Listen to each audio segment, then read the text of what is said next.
Minister, I got to start with this Buy American plan.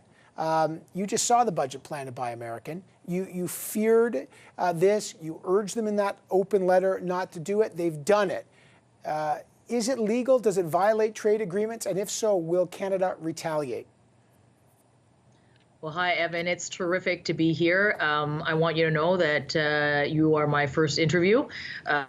So really terrific to be speaking to Canadians through you.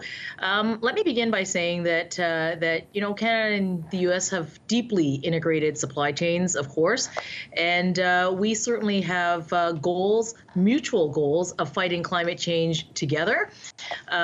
We are, of course, disappointed that this framework in particular today doesn't recognize those deeply integrated supply chains, particularly in automobiles. But I would also say that today is a framework and that there is legislative work that will continue. And I, along with my colleagues, are going to be working with the Americans. And we hope to make sure that in legislation that this will be recognized, rectified, and that the deeply integrated supply chains and our North American competitiveness, particularly in autos, as we are building back and as we're building back together. This is a commitment that we have working together on the Canada-U.S. roadmap, that we're going to do that and do that together. I agree, but I'm just looking at your own words in the letter.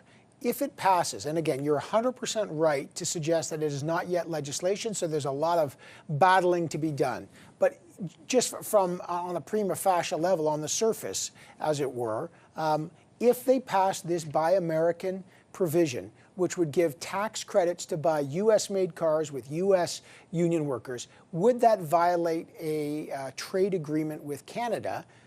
Would you regard it not only as hurtful and damaging to the Canadian economy, but illegal? Well, I think what you have seen and Canadians have certainly seen and demonstrated by our government is the approach that we have always taken, standing up for Canadian interests and working with Canadian businesses and exporters. This is no different. I'm going to continue to do that. I have spoken to my colleague in the USTR several times. I had an opportunity to see her in multilateral meetings as recent as just last week. I will continue to do this work. And as I said, the framework today, it is disappointing that that there is no recognition in this framework of the integration of the deeply integrated supply chains between Canada and the U.S. But this is work that I will continue to pursue, and we are going to work together in this. And certainly, as this moves its way into legislation, I will continue that very active advocacy. Just before I move on to the next issue, have you asked Prime Minister Trudeau to raise this when he meets with Joe Biden at the G20? We're always going to work on issues that that matter to Canadians. But I also think that he wants his trade minister to work very, very hard with her counterpart to work through issues like this, just as we have done on a range of issues with our American partner. Okay, so look, we've got border issues. We've now got Buy American issues. Inflation, Minister, has hit an 18-year high, 4.4% in September. That's almost double the Bank of Canada's last forecast of 2.4%, which is massive. Inflation up, growth down, as you know, going down from a projection of 6%. Bank of Canada this week said 5.1%. What specific measures will your government take to help consumers right now who are feeling groceries, gas, and how will you help small business deal with lower growth and higher inflation? Well, Evan, let me take this opportunity to talk about how thrilled I am to have an economic development component added to my portfolio. Working with other colleagues, other ministerial colleagues on the growth of the economy and developing and supporting job growth, particularly for small businesses across the country, is very much, has always been my focus and will continue to be. Issues around affordability, in particular getting affordable childcare out there so that we can get more women back into the economy, is something that we're doubling down on. Minister Gould is going to be taking on the leadership there. But but suffice it to say that growth and making sure that we continue to build on the 1 million jobs that have already recovered since the pandemic, and making sure that But our how? small No, like I appreciate, just Minister, respectfully, I get that. But let's deal with the new reality of facts. Inflation is doubling and growth is going downward. I understand what new, I'll give you an example. One of the reasons inflation is here is supply chain issues. Joe Biden decided to deal with that, and he decided to make two of the major ports start functioning 24/7, right? Los Angeles and I think there's another one on the East Coast. So what exactly will Canada do to help the global supply chain? Sorry, it's support of Long Beach. So Long Beach and Los Angeles. So what will Canada do?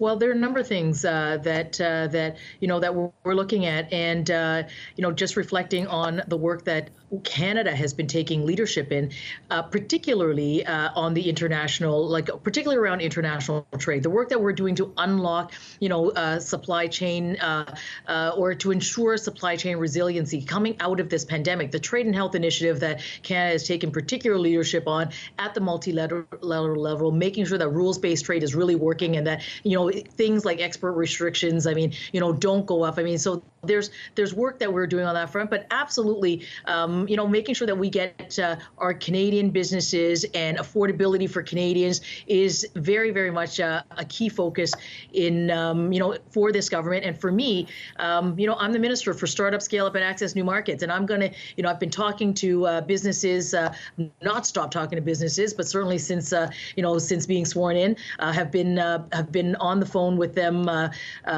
throughout the last couple of days to make sure that we are working indeed together to finish this fight against COVID-19 and to get on that road to recovery for businesses and for Canadians. Just one of the small business, you're the minister in charge of that. They're experiencing a massive labor shortage. What's the solution there? This is, before COVID-19, this was, Canada was experiencing one of the lowest rate of, unemployment rates. And I think it's very encouraging to see that we have regained the 1 million jobs that were lost during the pandemic. This is an issue that we are very much working, with my colleagues across government, but with businesses to try to tackle as we come out of this pandemic. It is very much, I do hear that from businesses, and I'm looking forward to working with them so that their growth, so that they can indeed get on that path to growth. Last question. China's not going to be at the G20 summit, as you know, but they're the second biggest economy in the world. But we know the issues Canada's had with China, with the two Michaels. We know the issue of the Uyghur situation, which the U.S. and the U.K. regard as a genocide taking place there. You're in charge of increasing markets. Given the situation with China, does Canada have a China policy yet in terms of, are we trying to increase trade with China, hold? Are we concerned about Chinese investment in Canada? What's our policy on that in terms of new market development? Well, we're not doing new market development with China at the moment. But what I will say is that we are very much working with Canadian businesses. We've continued to do that to support the work that they're doing in exporting to all markets across the world, including in China, and that won't stop. But I would also say that Canada has. It has excellent market access. It has access to 1.5 billion customers, across the world through our existing trade agreements. We're the only G7 country with a free trade agreement with every other G7 country. And helping Canadian businesses, scale up and grow into those international market is very, very much the work that I have been doing and continue to do.